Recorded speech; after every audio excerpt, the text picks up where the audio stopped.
Honourable member for Lac-Saint-Anne Parkland has risen. Oh, thank you, Madam Chair. You know, I've been keeping pretty quiet here and listening to lots of debate through the multitudes of amendments that the opposition has brought forward.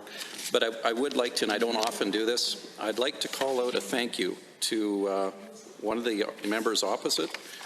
And I don't want to get it wrong here. I want to say Millwoods. I hope it's Millwoods. I actually enjoyed her dialogue. She brought forth some really good, it is Millwoods? No, or do you want to be, I can't thank you, because I don't thank you. I thank this lady back here. I'm just trying to make sure that I got the right lady. Castle Downs, Edmonton Castle Downs. Yep, perfect. Thank you for correcting me. The member from Edmonton Castle Downs had the most compelling reasons for a couple of points that they brought up.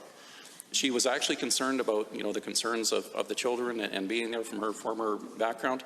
And I always like it when the member from Castle Downs speaks because I enjoy her debate. I honestly do.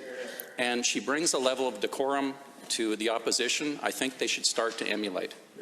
Because that individual from Castle Downs, I know I could sit down and have a grown-up conversation with. I'm just going to remind all members that we are on Amendment A6. Yes, ma'am. To keep your comments pertinent to the amendment, although I'm sure the member from Edmonton Castle Downs is very flattered by the compliments from the member for Lac-Saint-Anne Parkland. Yes, thank you, ma'am. We'll go back on to Amendment A6. And the segue into that, ma'am, is calling things for what they are.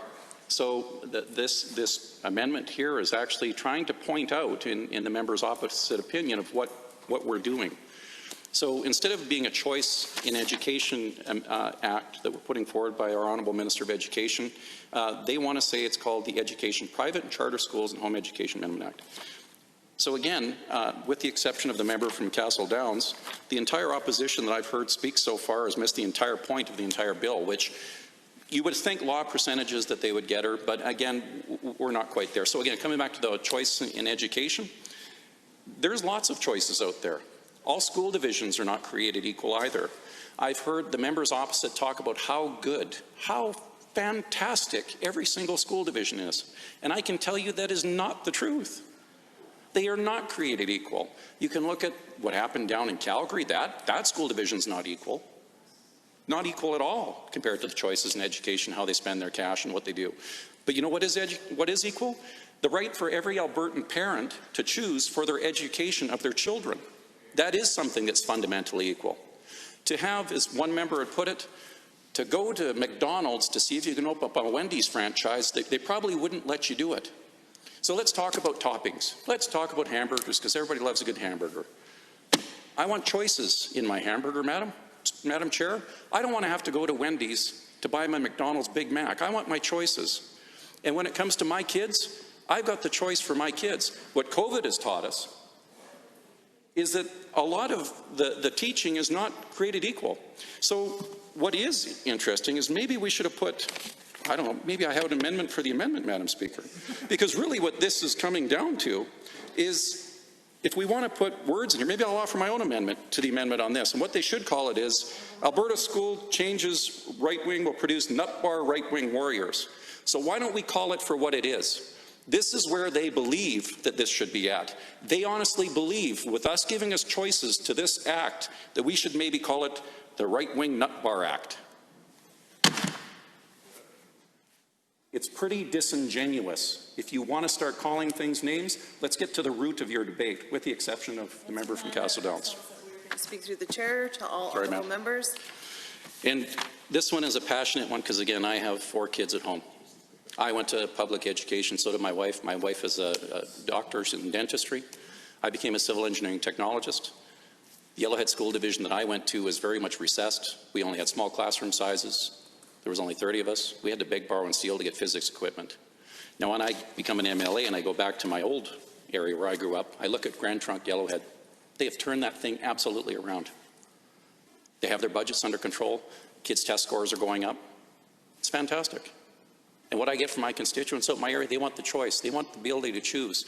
If they wanted to choose to educate their children in that school division, fantastic. Not all of them are created equal. My kids go to Parkland. Not every school is equal in Parkland. My wife now, who's, you know, the nut bar, who's a doctor in dentistry, is choosing to keep our 3 kids at home. The 4th is still going to carry on with high school. And in all likelihood, my daughters will go back to high school when it's available. What she's being told by the administrators is that if you leave that system, you can never come back in. It's come to my attention some of the teachers' unions are propagating this type of information, this misinformation, Madam Chair. So when we're talking about calling things for what they are, maybe we should start putting those facts on the table and stop, I'm trying to use the right word, light-footing around the actual meaning and the dialogue and the concerns they have. At the doors, that's what we've heard time and time again. Let me have the right to choose. They had brought up issues before, again, not the amendment on this one, Madam, but they brought up issues before about protecting one's children and having that line of sight. I'd like to thank the member from Calgary West. He brought Clare's Law into effect. We still keep forgetting about that. That is irrelevant for everyone to keep an eye on the kids. So again, this changing the name, I'm not comfortable with it because that's not the intent. A rose by any other name is still a rose. And I'd like to thank the Rose for you, Madam, for bringing forward this act that's going to allow my family, my choice, that I can educate my children the way I can and my constituents, because that's what they asked for time and time again. And the former Minister of Education, if he's talking about names, maybe he could have chose the hunt to kill and bankrupt private and charter schools, because that was his former standpoint on the Education Act, from what I'd seen out in my area. It was a meticulous effort to drive them under and holding a bag of gold. So what's in a name? Just about everything. And let's call it for what it is. Thank you, Madam Chair.